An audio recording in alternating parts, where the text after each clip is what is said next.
Hey guys, welcome back to this channel. In this video I'll be showing you guys how you can use the new Docs feature on Zoom.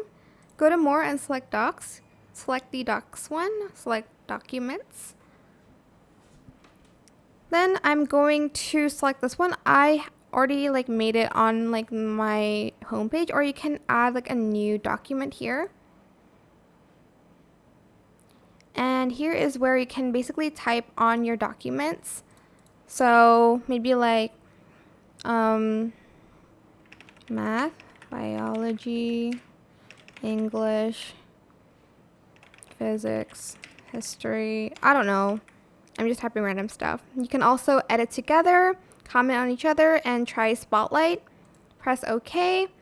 And you can also copy the link and share. I think you can add photos by just copying and pasting on it.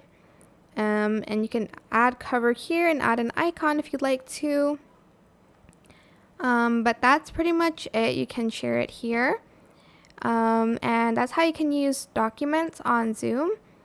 I hope it was helpful for you guys. Don't forget to like, comment, share, and also subscribe to this channel if you haven't done that already.